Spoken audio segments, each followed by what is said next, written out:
Baik, selamat pagi semuanya. Hari ini kita akan belajar tentang hasil kali dua pencerminan.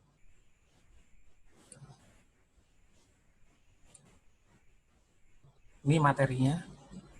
Jadi di materi ini akan ada 4 dalil. Pembuktiannya bisa kalian cari sendiri di buku. Di buku ajar yang sudah kalian punya ada di situ pembuktiannya. Di sini juga ada sebagian.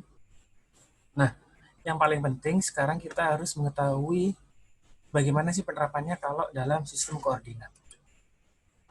Oke, sekarang coba perhatikan di depan.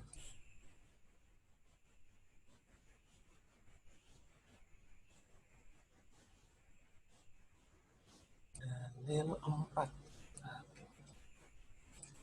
Nah, di sini.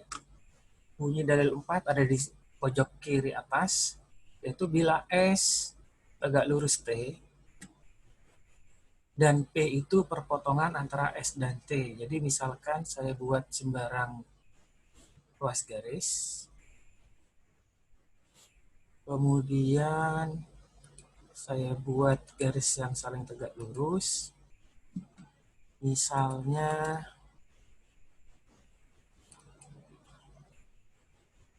yang warna merah itu adalah garis.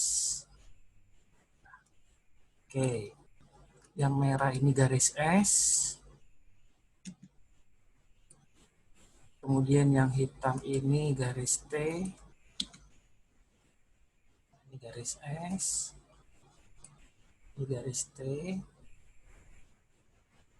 Sesuai bunyi dalil 4, bila S tegak lurus T, ini ada garis S tegak lurus T, merah dan hitam, dan P itu perpotongan antara garis S dan T. Nah, titik P-nya mana? Titik P-nya ini perpotongannya. Titik yang berwarna biru. Ini adalah titik P. Maka MT kali MS sama dengan HP. HP itu apa? HP itu adalah setengah putaran dengan titik pusatnya adalah titik P. Nah, coba perhatikan. MT kali MS, misalnya saya ambil sembarang titik A. Sembarang titik A di sini. Kita lihat. Ini adalah titik A. Titik A-nya saya ganti warnanya biar berbeda dikit. Warna hijau. Titik A. Kemudian titik A ini akan saya cerminkan terhadap garis S. Pencerminan. Titik A saya cerminkan terhadap garis S. Jadinya A aksen. Kalau kalian lihat koordinatnya, titik A itu adalah 12,1. A aksen 2,1. Sesuai dengan rumusnya ya, yang sudah pernah dipelajari sebelum TS. Nah, kemudian MT kali MS, kan artinya A itu dicerminkan terhadap S dulu, kan dari belakang, MS dulu. Jadi A dicerminkan terhadap S, jadinya A aksen. Kemudian A aksen itu dicerminkan terhadap T. Jadinya A double aksen. Kalau saya gambarkan garis pencerminannya, A ke A aksen ke, menurut teori, jadi menurut teori MT kali MS itu sama aja dengan HP. Kita lihat titik A ke A double aksen. Kalau saya hubungkan warnanya warna biru, garisnya putus-putusnya seperti ini. Oke, A ke A aksen kita lihat, kita hubungkan. Nah, lihat. Panjang AP apakah sama dengan A double aksen P? Coba lihat nih kotaknya nih. 1, 2, 3, 4, 5. 1, 2, 3, 4, 5. Nah, menurut Pitagoras ini sama nih panjangnya nih. AP sama dengan A double aksen ke P. Nah, sedangkan sudutnya adalah 180 derajat. Untuk memperkuat kita lihat sudutnya nih. Dari A Sudutnya dari A, T, A double aksen. 180 derajat. Oke, ini secara geometri terbukti ya untuk sebuah titik. Bagaimana kalau untuk sebuah bidang? Intinya sama. Jadi saya buat sebuah segitiga misalnya, tiga sembarang. Kita buat segitiga sembarang. Ini itu karena dipakai aplikasi lebih mudah untuk memproyeksikan. Jadi titiknya dulu ya. Ini A, ini itu titik B, ini titik C, titik segitiga ABC saya proyeksikan terhadap garis S. Ya, hanya numpuk ya. Kemudian hasil proyeksi terhadap S saya cerminkan terhadap garis T. Sekarang kita lihat garis-garisnya. B ke B double aksen. Setengah putaran. Oke. C ke C double aksen. Setengah putaran. Nah, jadi secara teoritik sudah dibahas di buku, ini secara geometri, gambarnya dapat kalian lihat juga terbukti. Jadi, bunyi dalil 4, bila S tegak lurus T dan P itu perpotongan S dan T, maka MT kali MS sama dengan HP. Ini dalil 4 terbukti.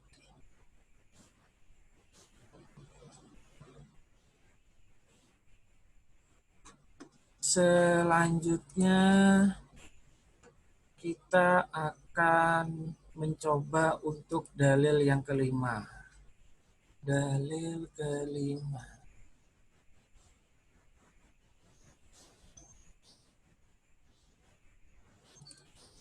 Oke.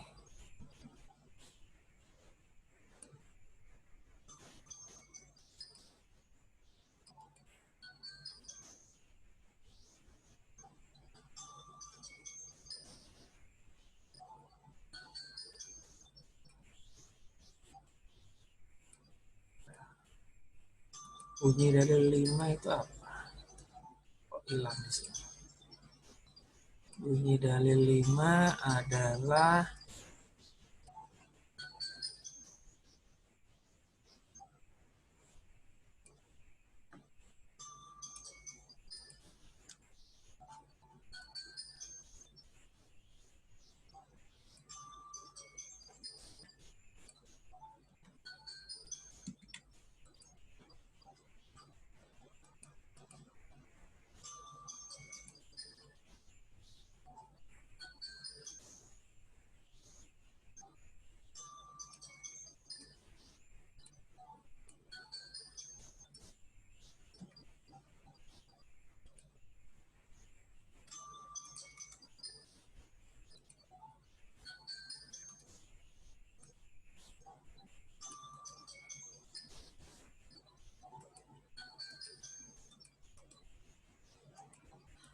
oke, dalil 5 itu bunyinya bila S sejajar dengan T, maka MT kali MS sama dengan SCD.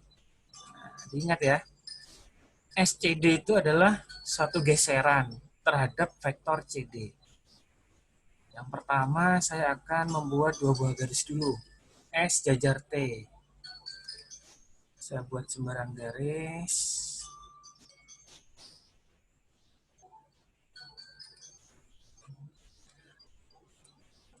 Garis S, kemudian saya buat garis lain yang sejajar.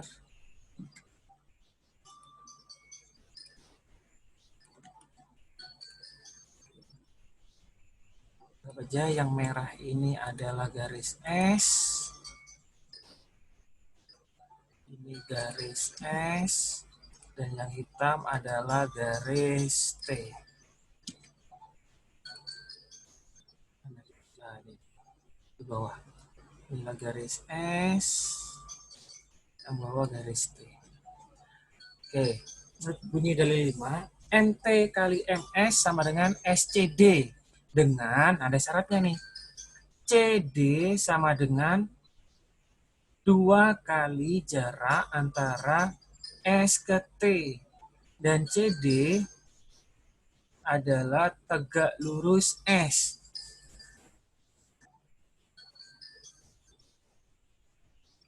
Kita harus buat CD-nya dulu.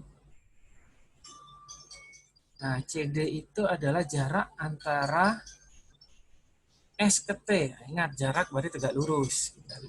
Kita buat dulu titik kemana? Satu aja. Oke, cara membuat jarak gampang. Tinggal tegak lurus. Kemudian perpotongannya.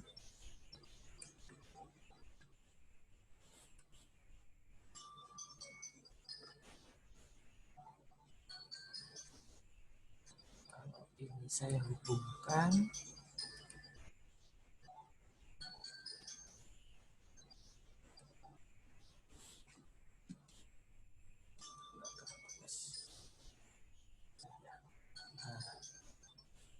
Oke, garis putus-putus yang berwarna orange,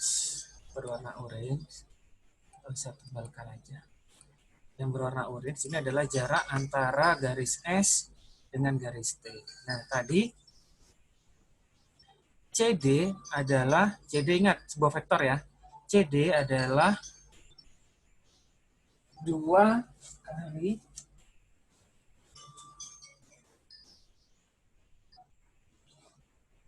apa tadi, CD sama dengan 2 kali jarak antara S ke T, dengan CD-nya itu tegak lurus S. Gampang sekali sebenarnya. Biar mempermudah, karena ini tegak lurus, saya aja ini saya buat sebuah lingkaran aja.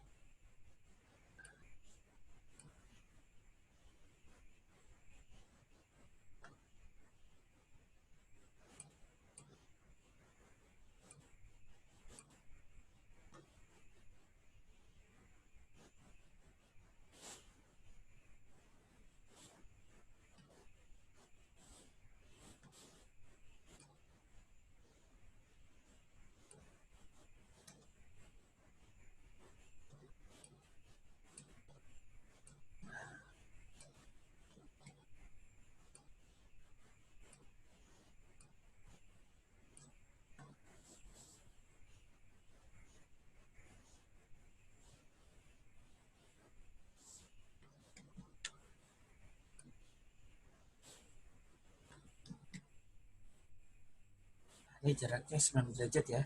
Ini yang merah garis S, CD itu bisa diumpamakan ini. Atau CD itu bisa berupa yang lain juga sebenarnya.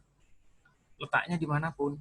Nah, kalau tadi CD itu sama jaraknya itu sama dengan 2 kali jarak S ke T, nah ini bisa misalkan C ini D.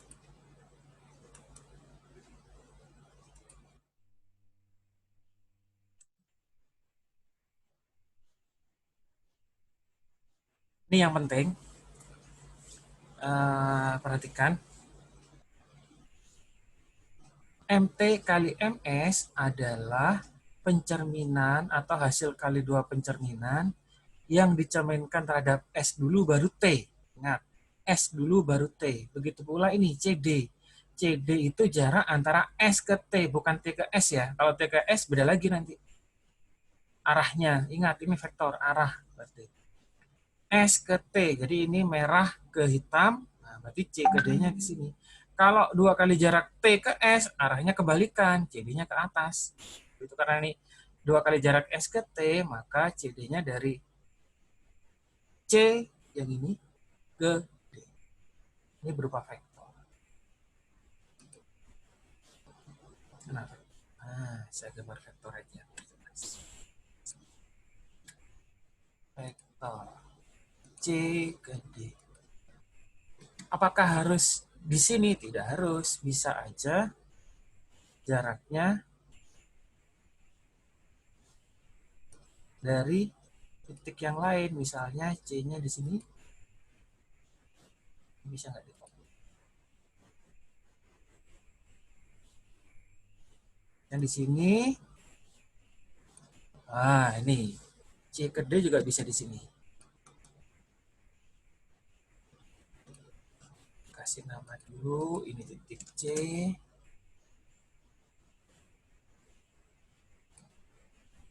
Ini titik D.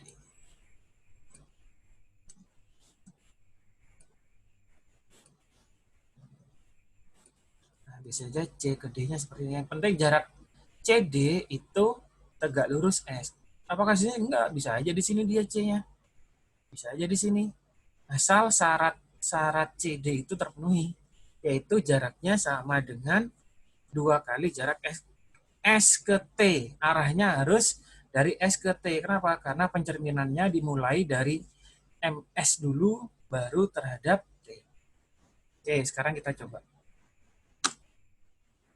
Nah, anggap aja kita ambil vektor yang ini. Ini kita sembunyikan.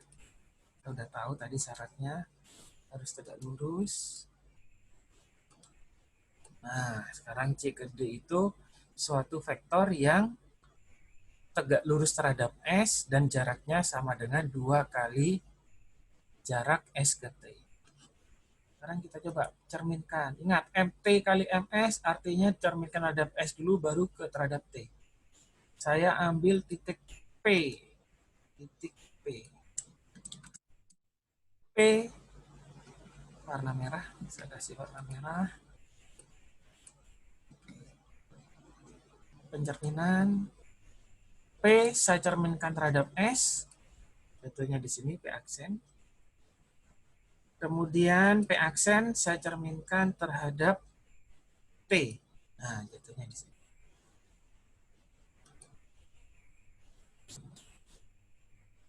Nah, sini. Sekarang kita lihat apakah jarak antara P ke P double aksen sama dengan satu geseran dari C ke D. Nah, kita lihat sekarang geseran, translate. Nah, kita coba P itu saya translasikan atau saya geser terhadap vektor CD. Sama nggak? Apakah jatuhnya di P double aksen? Iya, sama. Di sini tertulisnya P double aksen 1. Ya. Atau bisa aja lebih mudah kita geser aja titiknya. Apakah jatuhnya C ke D apakah nempel ke P double aksen? Oh, nempel ya. Begitu pula kalau kalian mencerminkan sebuah bidang. Ya, anggap aja bidang sembarang. Kita cerminkan terhadap S. Di sini. Kemudian hasil pencerminan kita cerminkan terhadap. Nah, di sini. Sekarang kita lihat cek satu persatu. Tadi yang titik P udah ya. Ini titik yang ini. Oh, sama. Yang ini. Nah, sama. Oke. Jadi bukti dalil 4 itu benar.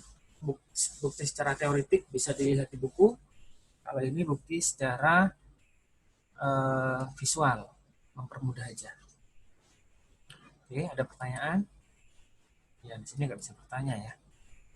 Saya lanjutkan ke dalil yang ke-6. Dalil ke-6. Oke, ini dalil ke-6. Bunyi dalil 6, suatu geseran SAB, translasi, SAB, ingat, vektor gesernya adalah vektor AB. Selalu dapat dianggap sebagai hasil kali dua pencerminan MS dan MT dengan S-nya sejajar T. Dan S tegak lurus AB. Sedang jarak antara S ke T sama dengan setengah AB. Agak ruwet ya? Enggak, ini sebenarnya. Dalil 6 ini sebenarnya hasil pengembangan dari dalil 5. Coba lihat. Kalian baca. Kan mirip-mirip sebenarnya. Jadi ada geseran. Ini kita geseran dulu. Kalau tadi kan enggak. Tadi kan dua kali pencerminan. Sekarang geseran dulu. Jadi ini geseran AB selalu dapat dianggap sebagai hasil kali dua pencerminan MS kali MT dengan S sejajar T dan S tegak lurus AB. Sedang jarak S ke T sama dengan setengah AB. Ini kebalikan dari dalil 5 sebenarnya, dalil 5. Jadi yang diketahui geseran AB dulu. Jadi yang diketahui vektor AB dulu. Nah, ini arahnya agak beda dikit sekarang. Ini titik A, ini titik B. Vektor AB. Jadi suatu geseran SAB selalu dapat dianggap sebagai hasil kali dua pencerminan MS kali MT dengan S sejajar T dan S tegak lurus AB. Sedang jarak S dan T sama dengan setengah AB. Gampang. Jadi gini ceritanya, ini ada vektor AB. Karena jarak S dan T itu adalah setengah dari AB, kita ambil titik tengahnya. Titik tengah A dan B. Oke. Kemudian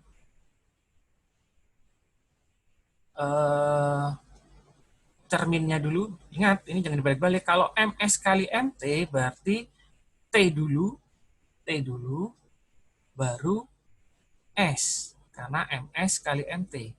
Kalau MT kali MS berarti S dulu, baru T. Nah, kita lihat, ingat ini harus tegak lurus ya.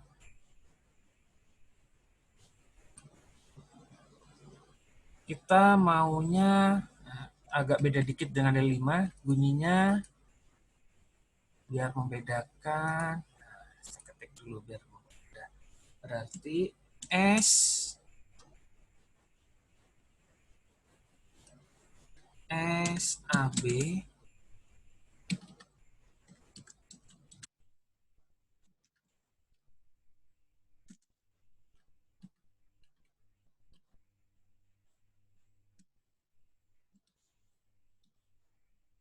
SAB sama dengan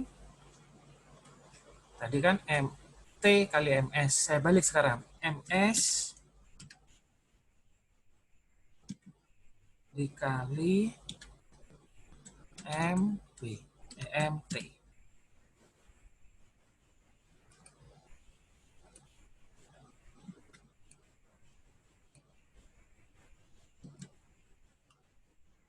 Besar gambarnya.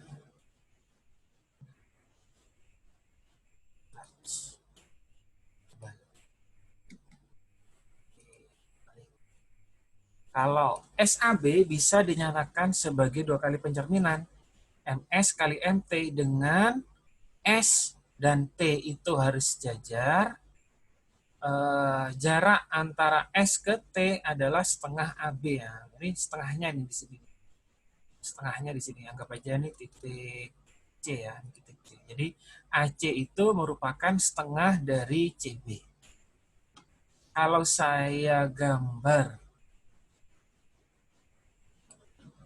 berarti ini T dulu. Nah, T-nya berarti ini adalah garis T.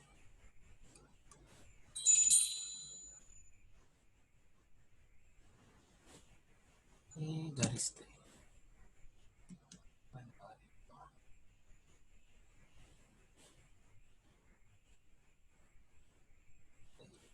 Kemudian S-nya di sini. Ingat, dia harus sejajar. Kalau nggak sejajar nggak bisa. Ini saya ganti warna merah.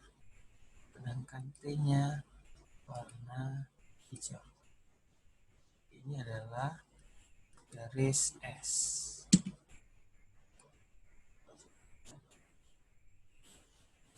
Ya.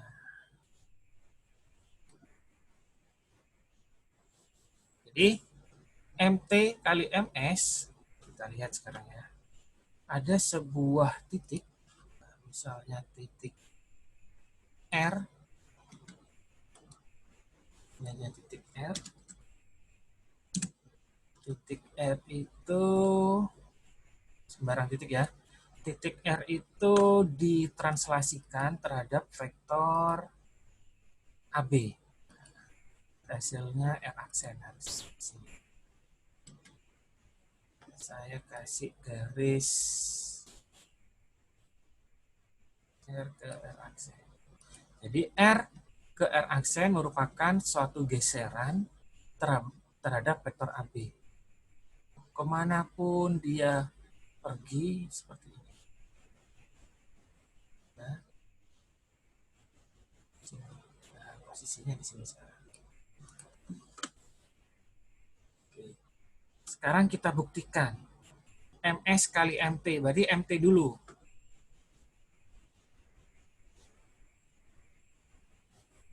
Pencerminan. Oke. R saya cerminkan terhadap garis T. Ingat, T itu adalah yang warna hijau. Jatuhnya di sini. R1 aksen. Kemudian R1 aksen ini, bentar saya geser aja biar lebih jelas. Ya, R1 aksen itu merupakan pencerminan titik R terhadap garis T. R1 aksen saya cerminkan R1 aksen saya cerminkan terhadap S. Apakah jatuhnya di sini? Kita lihat sekarang. Nah, biar mempermudah ini warnanya saya bedakan aja biar jatuhnya nanti. Membedakan. R1 aksen saya cerminkan terhadap S. Oh, ya kan? Titiknya jatuhnya di sini. Tuh.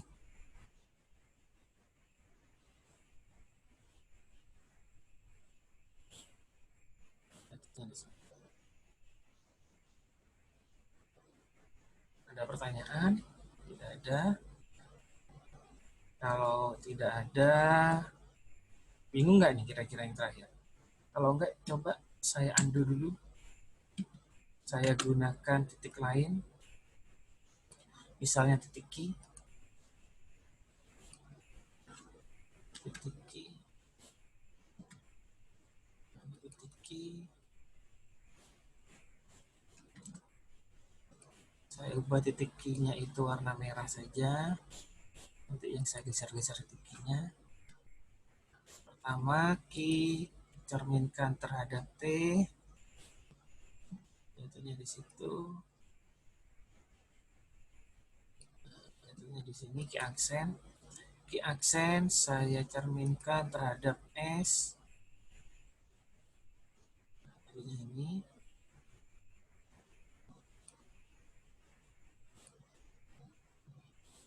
Sekarang kita lihat. Kalau key ini saya geser ke titik R, apakah titik akhirnya atau key double aksennya sama dengan R aksen ini? Kita lihat tuh. Nah, sama ya. Oke. Jadi terbukti bahwa SAB itu bisa dianggap sebagai hasil kali dua buah pencerminan. Nah, dari dalil 5 dan 6, ingat arah dari hasil kali pencerminan atau arah dari dua cermin itu harus searah dengan arah vektor, nggak bisa dibalik. Jadi kalau SAB sama dengan MS kali MT, maka AB itu arah dari A ke B harus searah dengan arah dari T ke S. Nggak bisa dibalik, S ke T. Jadi arahnya akan beda. Oke, sekian dulu untuk pembuktian secara visual dari